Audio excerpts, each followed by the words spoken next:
13장 33절부터 35절까지입니다. 우리 김정숙 집사님이 우리말로 봉독을 해주시겠습니다. 봉독하겠습니다.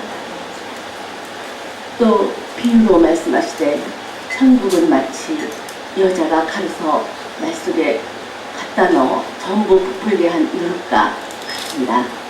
예수께서 이 모든 것을 우리에게 비유로 말씀하시고 비유가 아니면 아무것도 말씀하지 아니하셨으니 이는 선지자를 통하여 말씀하신 바 내가 입을 열어 비유로 말하고 창세부터 감추인 것들을 드러내리라 함을 이루려 하십니다. 아멘. 마태복음 13장 33절부터 35절까지를 우리가 한번 하나님의 은혜를 따라서 묵상해 보기를 원하는데요. 마태복음 13장은 전체적으로 비유를 들어서 하나님께서 천국에 대해서 설명하기를 원하십니다. 예수님께서는 우리 하나님의 백성들을 너무나도 사랑하시기 때문에 천국에 대한 이해심을 높여주시기 위해서 예수님께서 여러 가지 비유를 들어 설명을 하십니다. 그 비유를 들어 설명하시는 이유는 뭘까요? 이해하지 못하는 것을 이해하게 해주시고 믿지 못하는 것을 믿게 해주시고 우리가 알 수 없는 것들을 알게 하시기 위해서 예수님께서는 비유를 들어서 천국에 대해서 설명을 해주십니다. 간략하게 말씀드리자면 1절부터 23절까지를 보게 되면 씨 뿌리는 비유를 들어서 말씀하십니다. 그 씨 뿌리는 비유를 들어서 말씀하실 때 씨를 어디에다 뿌렸냐? 길가밭에도 뿌렸습니다. 돌밭에도 뿌렸습니다. 가시떨기 위에도 뿌렸습니다. 그리고 좋은 땅에도 뿌렸습니다. 결국에는 이 네 가지의 비유를 들어서 좋은 땅에 뿌렸을 때에 30배, 60배, 100배 복을 열매를 거두더라 라고 이야기를 합니다. 24절부터 30절까지의 내용을 통해 보니까 가라지의 비유를 듭니다. 가라지의 비유를 들 때 곡식이 자랄 때 가라지도 함께 자라지만 결국에는 농부가 가라지는 추수 때 다 태워버리고 알곡만 곳간에 들이는 것을 예수님께서 비유로 설명을 하십니다. 31절과 32절에서는 겨자씨에 대한 비유를 듭니다. 겨자씨는 눈에 보일랑 말랑 너무나도 작습니다. 너무나도 작은데도 불구하고 그것이 자라면 많은 것들을 품을 수 있게끔 큰 그늘도 만들어주고 새들도 와서 앉아서 쉴 수 있게끔 하는 것이 바로 겨자더라 라고 이야기를 합니다. 또 한 가지 비유를 들 때는 오늘 본문의 말씀에 우리가 알고 있는 것처럼 33절부터 35절까지 비유를 통해서 누룩이 작지만 얼마나 많은 영향력을 끼치더냐 라고 예수님께서 설명을 해주십니다. 36절부터 43절까지를 보게 되면 비슷한 가라지 비유를 듭니다. 그러나 비슷한 가라지 비유를 들지만 그 가라지가 자라나게 되는 환경과 또 결과에 대해서 이야기를 해주는데 좋은 씨를 뿌리는 자는 예수님을 비유합니다. 가라지를 심은 자는 원수를 이야기를 합니다. 추수 때는 세상 끝 종말의 때를 이야기를 합니다. 그리고 추수꾼은 천사들을 이야기하면서 결국에는 주님께서 좋은 곡식들을 추려서 곳간에 드리고 하나님께서 영광 받으실 것을 이야기하는데 바로 이것도 종말의 때에 주님께서 우리를 위해 천국을 예비하신 것에 대한 비유로 설명을 하시는 것이죠. 44절에서는 밭에 숨겨진 보화를 비유를 듭니다. 그 보화를 얻기 위해서 모든 소유를 팔아서 그 보화가 숨겨진 밭을 사들입니다. 그래서 그것을 자기 소유로 삼기 위해서 노력하는 모습을 보여주죠. 45절과 46절에서는 한 사람이 진주를 봅니다. 그 진주가 너무나도 귀하고 값지기에 그 진주를 소유하기 위해서 자기가 가진 모든 소유를 팔아서 그 진주를 자기의 것으로 소유합니다. 바로 이것은 무엇인가 값진 것을 얻기 위해서 자기에게 있는 모든 것들을 팔아 그것을 소유하는 헌신을 이야기를 하지요. 47절과 48절에서는 한 어부가 낚시를 합니다. 물고기를 잡습니다. 큰 그물을 던져서 고기를 건져냅니다. 그 고기를 건져 바닷가로 나아가서 그 고기를 고를 때 좋은 고기들을 고르고 먹을 수 없는 고기들은 다 버려버립니다. 이 비유를 들 때 예수님께서는 우리에게 어떤 의미를 주고 싶어 하실까요? 결론은 한 가지입니다. 천국입니다. 예수님께서는 우리에게 천국을 예비하셨음을 분명하게 설명시켜 주시기 위해서 많은 여러 가지의 비유를 듭니다. 비유를 들 때 분명한 목적은 하나요, 목표도 하나입니다. 바로 천국이라고 하는 겁니다. 그 천국을 가기 위해서 우리는 많은 것들을 때로는 포기해야 할 때도 있고, 양보해야 할 때도 있고, 과감하게 결단해야 할 때도 있다. 그것이 무엇 때문일까?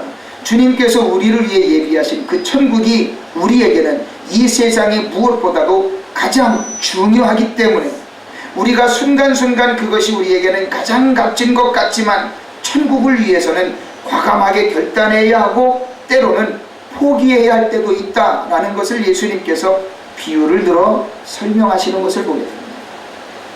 왜 그럴까요? 저와 여러분이 천국을 가야 하는 이유는 저와 여러분 모두가 지옥을 가지 말아야 하기 때문입니다. 예수님께서 우리에게 이 여러 가지 비유를 들어서 설명하시는 이유는 저와 여러분 한 영혼 한 영혼을 너무나도 사랑하시기 때문에 그 사랑하는 영혼들이 지옥불에 떨어져 영원히 고통당하는 것을 예수님께서는 원치 않으시기 때문에, 저와 여러분들이 하나님의 은혜와 사랑을 힘입어 천국에 들어가는 것을 예수님께서는 너무나도 원하시기 때문에 예수님께서는 모든 지혜를 발휘하고 모든 비유를 들어 우리 이해하지 못하는 백성들이 이해하게끔, 믿지 못하는 백성들이 믿게끔, 알 수 없는 것을 알게끔 예수님께서는 여러 가지의 비유를 들어서 그것을 설명하시는 것을 보게 됩니다. 왜라고요? 천국을 가기 위해서. 우리 영혼들이 구원받아 천국을 가기 위해서 예수님께서는 그 여러 가지 비유를 들어 설명하시고 있다는 사실입니다. 때문에 우리는 주님께서 원하시는 이 안타까운 마음을 가지고 복음이 전해져야 하는 그 이유도 분명히 합당하다라는 것을 우리가 깨달아 알고, 저와 여러분만 천국 갈 것이 아니라 내 사랑하는 이웃, 가장 가까운 가족부터 시작해서 주변에 있는 이웃들과 멀리 있는 이웃들에게까지 이 예수님의 사랑, 천국에 대한 진리가 온전하게 전하여질 수 있기를 예수님 이름으로 부탁을 드립니다. 아멘. 오늘 말씀의 제목은 비유로 설명하신 영혼 사랑이라고 하는 겁니다. 이 영혼 사랑을 위해서 우리가 해야 될 일이 무엇이며 우리가 자연스럽게 우리 주변에서 해야 될 일이 무엇인가를 한번 생각해 볼 때 세 가지로 나뉘어서 한번 생각해 볼 수 있기를 바랍니다. 첫 번째는 이 복음이 세계에 전파되어져야 한다는 사실입니다. 이 복음은 주님께서 우리에게 원하시는 것이기 때문에 한 영혼 한 영혼이라도 놓치지 않고 복음이 전파되어져서 하나님의 영광을 찬양할 수 있는 아름다운 일들의 가장 큰 결실인 천국이라고 하는 것에 이르기 위해서 이 복음이 온 세계에 온전하게 전해져야 한다는 겁니다. 여러분 혹시 아십니까? 대한민국이 세계에서 선교사를 가장 많이 파송한 나라 중에 두 번째라는 겁니다. 신기한 것은 우리나라 국민 소득에 합당한 그 숫자에 맞게끔 선교사가 파송된 숫자하고도 같다라고 하는 겁니다. 왜 그럴까요? 하나님께서는 우리에게 그만큼 경제적인 큰 소득을 통해서 평안하고 잘 살게끔 해주신 데 따르는 그 아름다운 결과를 선교사 파송이라고 하는 열매와 맞게끔 하나님께서는 해주셨다라고 하는 겁니다. 사랑하는 성도들이요, 복음이 세계에 전파되어져야 하는 그 이유는 한 영혼이라도 더 하나님의 은혜와 사랑을 힘입어 천국에 이르러야 하기 때문에 하나님께서 원하시는 것이라는 사실을 믿으시기를 바랍니다. 마태복음 24장 4절부터 14절까지는 왜 복음이 더 전해져야 되는가, 전 세계적으로 왜 복음이 전해져야 되는가 하는 것에 대한 그 종말의 시기를 가르쳐주면서 예수님께서 복음이 전해져야 하는 합당한 이유를 설명을 해주십니다. 마태복음 24장 4절부터 14절까지는 내용이 깁니다만 제가 차근차근하게 읽어드립니다. 빨리 찾으실 수 있는 분들은 함께 눈으로 확인을 해보시길 바랍니다. 예수께서 대답하여 이르시되 너희가 사람의 미혹을 받지 않도록 주의하라. 많은 사람이 내 이름으로 와서 이르되 나는 그리스도라 하여 많은 사람을 미혹하리라. 난리와 난리 소문을 듣겠으나 너희는 삼가 두려워 말라. 이런 일이 있어야 하되 아직 끝은 아니니라. 민족이 민족을, 나라가 나라를 대적하여 일어나겠고 곳곳에 기근과 지진이 있으리니 이 모든 것은 재난의 시작이니라. 그때에 사람들이 너희를 환난에 넘겨주겠으며 너희를 죽이리니 너희가 내 이름 때문에 모든 민족에게 미움을 받으리라.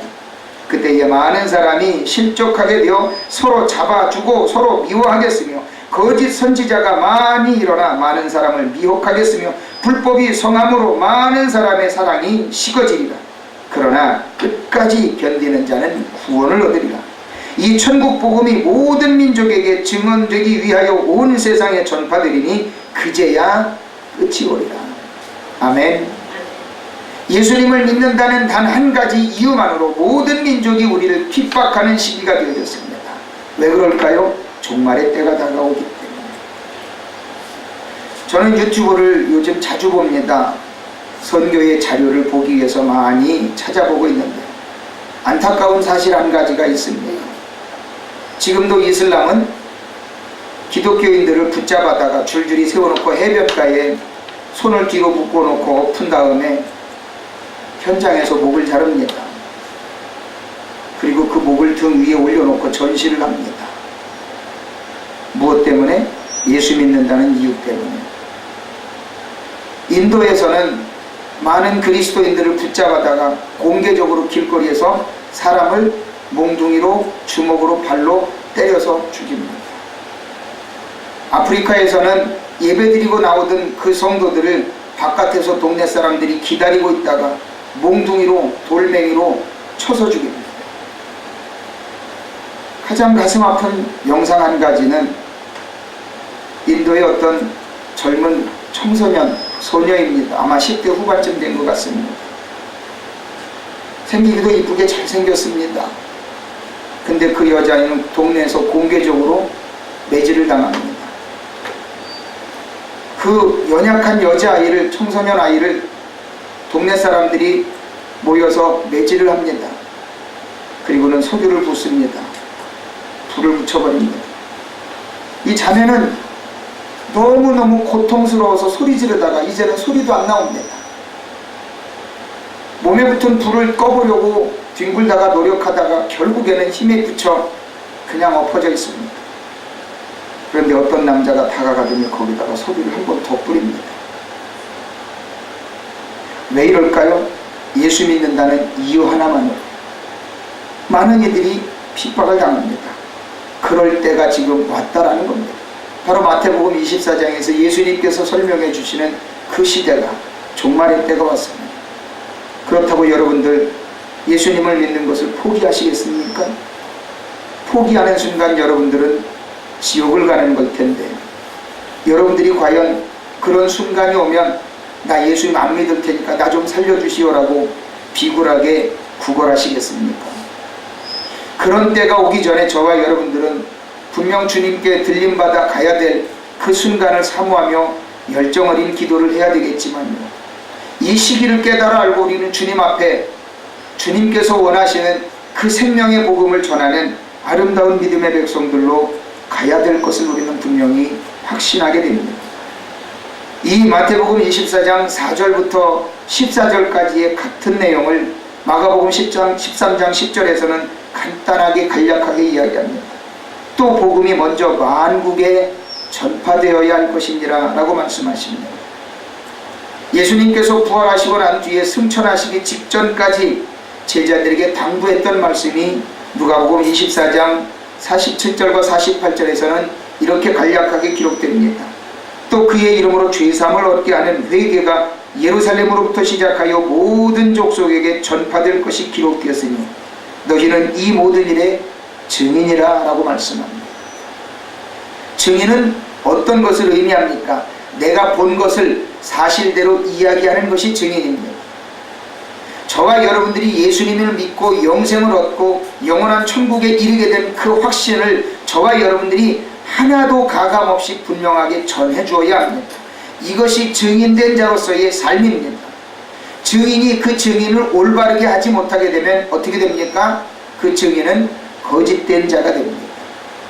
하나님의 보좌 앞에서 우리가 진정한 증인으로 서지 못한 것에 대한 우린 대가도 때로는 주님 앞에 계산을 받아야 합니다. 때문에 사랑하는 성도들이요, 저와 여러분들이 이 땅을 살아가는 동안에 내가 주님으로 인하여 구원받은 것에 대한 분명한 확신을 얻기 위한 단 한 가지 사건을 저와 여러분들은 사모해야 합니다. 어떤 사건? 성령의 충만함을 받음으로 인하여 내가 진정한 증인이다라고 하는 것을 분명하게 확신있게 실천하는 분들이 되어져야 합니다. 그래서 사도행전 1장 8절에 말씀합니다. 오직 성령이 너희에게 임하시면 너희가 권능을 받고 예루살렘과 온 유대와 사마리아와 땅끝까지 이르러 내 증인이 되리라 하십니다. 여러분들이 진정한 주님의 제자, 예수님의 제자가 되어지기 위한다면 성령의 능력을 받아야 합니다.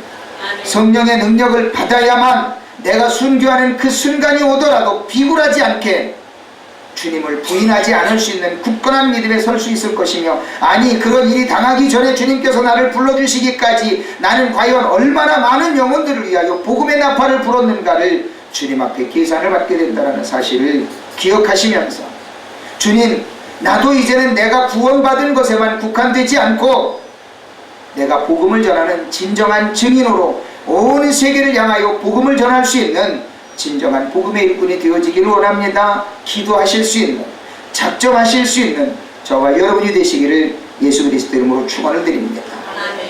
그런다고 해서 여러분들이 세계 모든 나라에 선교사로 파송되어지라는 이야기가 아니라, 여러분들이 각자에서 할 수 있는 모든 일에 최선을 다하며 그 선교에 협력할 때 하나님은 저와 여러분을 놀랍도록 사용하신다는 사실을 믿으시기를 예수 그리스도 이름으로 축원을 드립니다. 두 번째, 예수님께서 이 비유로 인하여 얼마나 많은 영혼들을 사랑하시는가를 우리가 한번 생각해 볼 때 두 번째는 결과가 나타납니다. 바로 수많은 이방인들이 개종하는 역사가 있게 된다는 사실입니다. 이 인류가 시작되어지는 모든 역사에는 하나님을 향한 모든 믿음이 하나가 되어지는 유일신 사상으로 분명히 시작된 것이 이 인류였습니다. 인류가 번식하는 과정에 민족과 민족이 나뉘어지는 과정을 통해서 하나님을 향한 신앙을 잃어버렸습니다. 그래서 각자들이 주장하는 토속신앙이라는 것을 만들어냈습니다. 그래서 그 토속신앙이 자기들의 민족을 대표하는 것이냐, 많은 민족들이 착각을 하고 있습니다. 우리나라도 대륙 끝에 있는 한반도로서, 반도로서 존재하고 있지만 이 민족 자체가 분명히 하나님만을 섬기는 민족이었음을 우리는 역사를 통해서 분명히 알 수가 있습니다. 그러나 삼국유사를 지었던 그 이련이라고 하는 자가 우리나라 민족의 역사를 날조해버렸습니다. 날조해버림으로 인하여 우리가 하나님을 섬기는 그 모든 사상을 뒤바꿔버려서 이 민족이 불교로 인하여 흥행했다고 역사를 날조해버렸습니다. 이 민족은 분명히 하나님을 섬기는 민족이었습니다. 그렇기 때문에 여러 강대국의 외침 속에서도 하나님은 이 나라 이 민족을 굳건하게 지켜주셨다는 겁니다. 이 나라 이 민족이 지금까지 생명을 유지할 수 있었던 것은 하나님을 온전하게 섬겼기 때문에 이 나라 이 민족을 지켜주셨던 것입니다. 우리나라보다 더 큰 나라, 더 큰 강대국이었던 많은 나라들도 이 땅에서 존재도 알 수 없을 만큼 멸망해버린 나라들이 역사 속에 얼마나 많이 있습니까? 그러나 그 나라보다 비교도 할 수 없을 만큼 작은 이 한반도를 하나님께서는 왜 지켜주셨을까요? 하나님을 온전하게 신실하게 진실되게 섬겼기 때문에 하나님은 이 나라 이 민족을 지켜주셨던 겁니다. 그러나 김부식과 이련이 삼국유사를 지으면서 이 나라 이 민족의 역사를 다 뒤집어서 감춰버리고 불교로 인하여 이 나라 이 민족이 흥행한 것처럼 만들어놨을 때, 그때부터 이 나라 이 민족은 여러 강대국으로부터 수많은 외침을 당했습니다. 침략을 당했습니다. 이 나라 이 민족이 멸절당할 만한 위기까지 갔음에도 불구하고 하나님은 끝까지 지켜주셔서 이 나라 이 민족이 살게끔 해주셨다라고 하는 겁니다. 그런데도 이 나라 이 민족의 많은 사람들은 불교와 유교가 이 나라의 민족을 살려준 것처럼 오해하고 착각하고 역사를 그렇게 끌고 가고 있는 것을 볼 때 우리는 분명히 그 역사 앞에서도 하나님 앞에 회개해야 하는 것을 우리는 분명히 기억하면서, 이제는 이 나라의 민족의 생각이 바뀌어야 하고 역사를 바르게 알아야 하고 하나님 앞에 진실되게 엎드리는 이 나라의 민족이 되어질 때에 수많은 이방인들이, 많은 열방들이 하나님의 역사심을 다시 한번 깨달아 알고, 지금도 많은 민족들이 하나님 앞에 회개하고 돌아서서 우리가 흔히 쉽게 이야기하는 개종을 하는 역사가 일어나는 것을 우리는 너무나도 많이 보게 됩니다.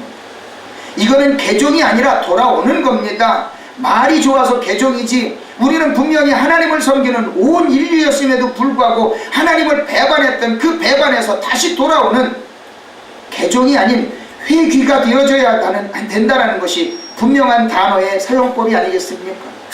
우리는 하나님을 버리고 떠나갔던 그 모든 종교의 배반에서 우리는 다시 돌아오는 역사가 분명히 있게 될 텐데, 저와 여러분이 복음 안에 분명하게 설 때에 이 수많은 이방인들이 다시 한번 주님 품으로 돌아오는 놀라운 역사가 있게 될 것을 우리는 분명히 보게 됩니다. 구약시대의 많은 부분들에서는 하나님께서 이 많은 열방들이 하나님께로 다시 돌아올 것에 대해서 수많은 예언들을 하는 것을 보게 됩니다. 대표적인 예언이 시편에서는 이렇게 시편 기자가 고백합니다. 시편 22편 27절과 28절에서는 시편 기자가 이렇게 고백합니다. 땅의 모든 끝이 여호와를 기억하고 돌아오며 모든 나라의 모든 족속이 주의 앞에 예배하리니 나라는 여호와의 것이요 여호와는 모든 나라의 주제이심이로다 라고 이야기를 합니다. 온 인류의 종교는 하나였었습니다. 그러나 인류가 갈리고 민족이 갈리면서 자기들만의 종교를 만들어낸 것 뿐이었습니다. 종교는 만들어진 것입니다. 그러나 신앙은 하나입니다. 누구를 향한 신앙? 하나님을 향한 신앙, 오직 하나입니다. 사람들이 만들어낸 종교는 많이 있습니다. 그러나 그 종교는 다 헛된 것입니다. 하나님을 향한 유일한 신앙, 오직 하나만이 우리를 살리는 것임을 우리는 분명히 깨달아 알고, 우리는 주님을 향한 믿음을 분명하게 지켜가야 하며 많은 이들에게 그 복음을 전해야 합니다. 이사야 49장 6절에서는 많은 민족들이 주님 앞에 회개하고 돌아와야 할 것에 대해서 분명한 예언을 이렇게 이야기를 합니다. 그가 이르시되 네가 나의 종이 되어 야곱의 지파들을 일으키며 이스라엘 중에 보존된 자를 돌아오게 할 것은 매우 쉬운 일이라. 내가 또 너를 이방의 빛으로 삼아 나의 구원을 베풀어서 땅끝까지 이르게 하리라. 하나님은 이사야 선지자를 통하여 분명히 예언하셨습니다. 또한 우리가 구약시대에서 모든 예언에 가장 큰 값어치를 칠 수 있는 다니엘서에서는 이렇게 종말의 모든 정세를 이렇게 예언적으로 설명해 주고 있는 것을 보게 됩니다. 다니엘 7장 13절과 14절에서는 종말 시의 모든 세계 정세가 돌아갈 것에 대해서 이렇게 이야기를 합니다. 내가 또 밤 환상 중에 보니 인자 같은 이가 하늘 구름을 타고 와서 옛적부터 항상 계신 이에게 나아가 그 앞으로 인도되매 그에게 권세와 영광과 나라를 주고 모든 백성과 나라들과 다른 언어를 말하는 모든 자들이 그를 섬기게 하였으니 그의 권세는 소멸되지 아니하는 영원한 권세요 그의 나라는 멸망하지 아니할 것이니라 라고 다니엘을 통해 환상을 보여주시는 하나님의 은혜를 보게 됩니다. 사랑하는 성도들이여, 모든 열방들이 돌아와 주님 앞에 경배하는 그날을 위하여 저와 여러분들은 열정 어린 기도와 예배를 통해 하나님을 높여가시기를 예수 그리스도 이름으로 축원을 드립니다. 아멘. 하나님은 호세아 선지자에게도 이것에 대한 예언을 분명하게 해주셨습니다. 모든 열방들을 통해 믿음의 백성들이 일해야 될 것에 대해서 분명히 이야기하기를 호세아 2장 21절과 21절부터 23절까지는 이렇게 이야기를 합니다. 여호와께서 이르시되 그날에 내가 응답하리라. 나는 하늘에 응답하고 하늘은 땅에 응답하고 땅은 곡식과 포도주와 기름에 응답하고 또 이것들은 이스라엘에 응답하리라. 내가 나를 위하여 그를 이 땅에 심고 긍휼히 여김을 받지 못하였던 자를 긍휼히 여기며 내 백성 아니었던 자에게 향하여 이르기를 너는 내 백성이라 하리니 그들은 이르기를 주는 내 하나님이시라 하리라 하시니라. 아멘. 하나님은 모든 천지 자연 만물을 다 통해서라도 하나님의 응답하심을 우리가 알게끔 하나님께서는 놀랍도록 역사하실 때가 있을 것이며 지금도 그렇게 하나님은 일하고 계신다라고 하는 사실입니다. 많은 사람들이 하나님의 살아계심을 분명히 깨달아 알아야 되는데 지금도 하나님을 부인하고 싶어서, 지금도 하나님이 안 계신 것을 강조하고 싶어서 수많은 사람들이 자기의 지식을 통해 하나님을 부정하는 일들을 많이 합니다. 그러나 여러분 한번 생각해 보십시오. 여러분들이 수도 없이 많은 노력을 해놨던 그 많은 이 과학 문명들, 하나님께서 자연적인 여건 하나만 불어도 어떻게 되던가요? 좀 나쁜 표현을 좀 할까요? 다 박살나더라고요. 여러분, 태풍을 일어난 그 해일 쓰나미가 한번 일어나면 어떻게 됩니까? 한 도시 하나가 망가지더라고요. 지금도 미국의 남부 플로리다를 봤더니요, 도시 하나가 다 망가졌어요. 무엇 때문에? 태풍으로.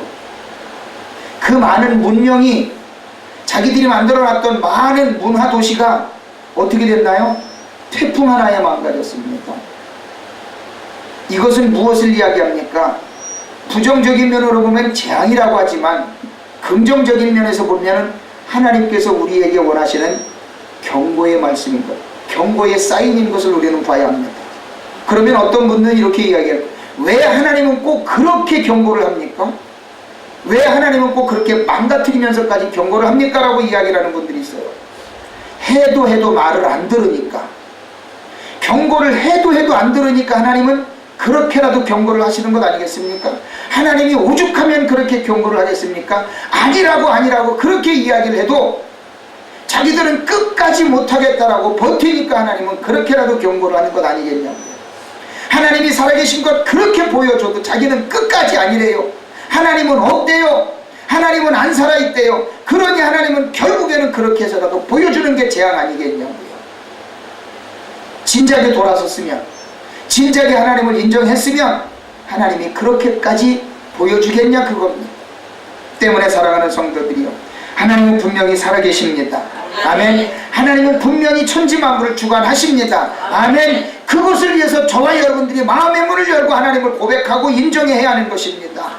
그래야만 저와 여러분들이 그 멸망의 길에서 돌아설 수 있을 것이며, 우리는 분명히 영원한 천국에 이룰 수 있다는 사실을 알고 그것을 깨닫는 민족들마다 개종하여 돌아오는, 아니 회귀하여 돌아오는 역사가 저와 여러분들 속에서 분명히 보여질 것이라는 사실을 깨달아 알고, 우리는 어떤 일이 있어도 한 영혼 한 영혼을 사랑하는 마음 가지고 그들에게 복음을 전해야 합니다.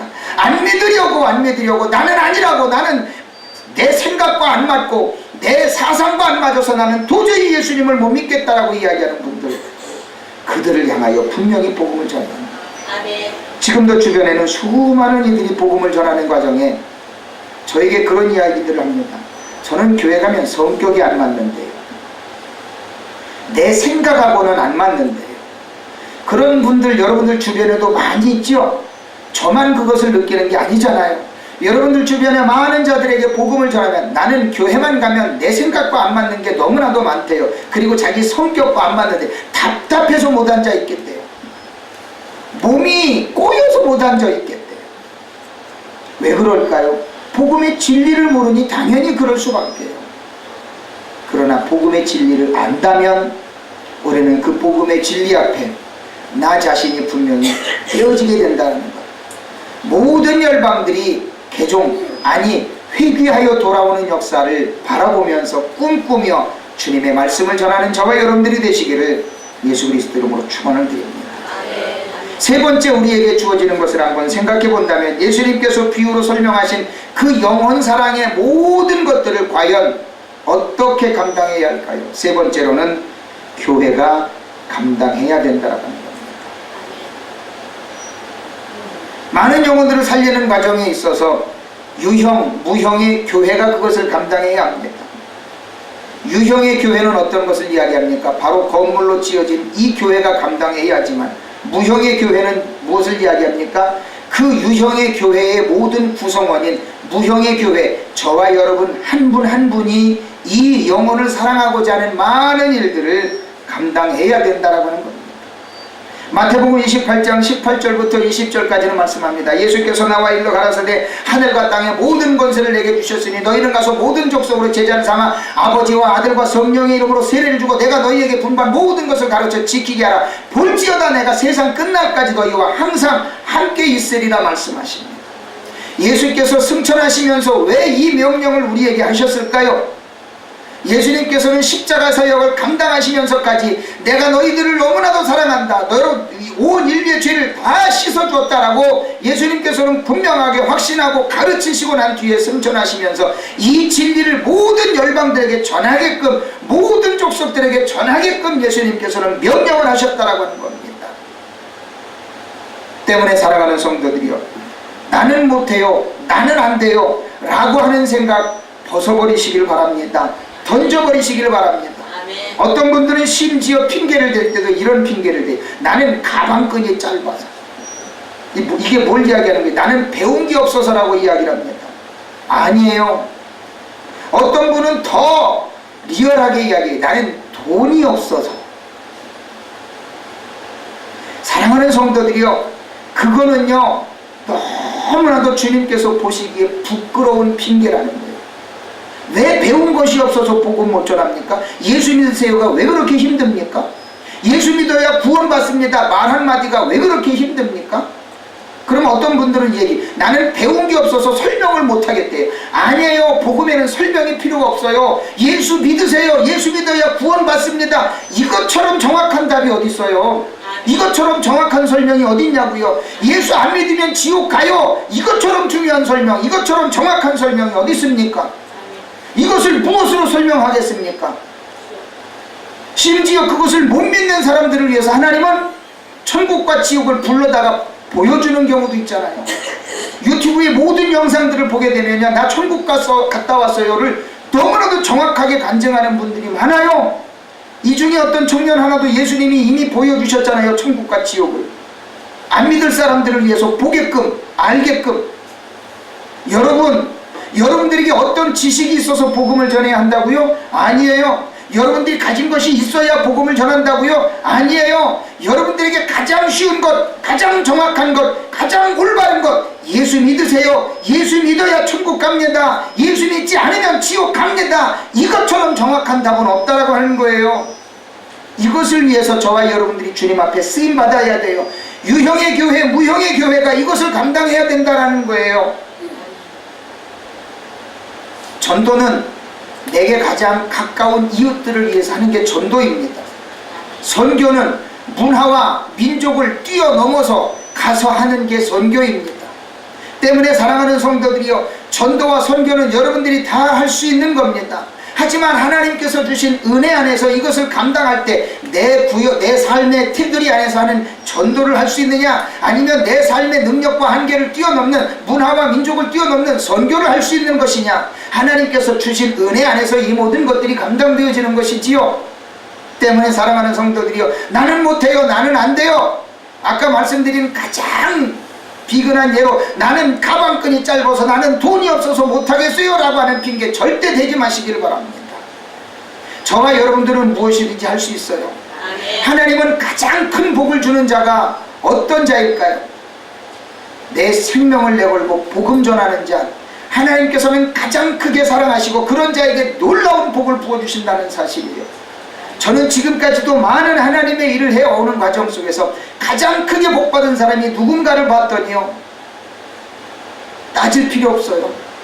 복음 전하기 위해서 자신을 헌신했던 많은 이들을 하나님께서 놀라운 복을 부어주시는 거예요. 자기 자신의 유익을 위한 것이 아니라 오직 복음 전하기 위해서 애썼던 많은 이들을 하나님께서는 복 주셨던 것을 보게 돼요.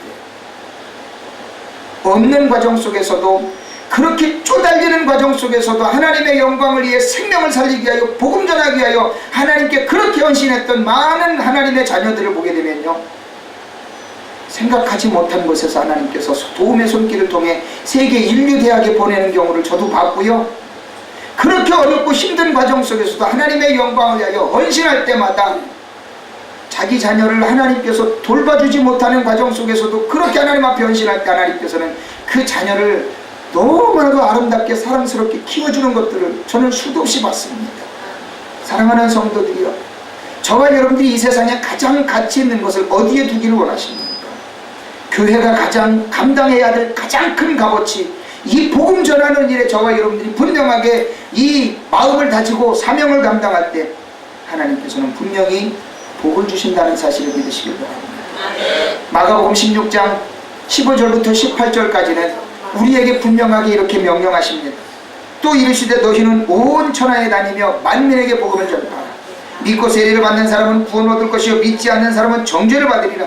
믿는 자들에게는 이런 표적이 따르리니 곧 저희가 곧 내 이름으로 귀신을 쫓아내며 새 방언을 말하며 뱀을 집어올리며 무슨 독을 마실지라도 해를 받지 아니하며 병든 자에게 손을 얹은 즉 나으리라 말씀합니다.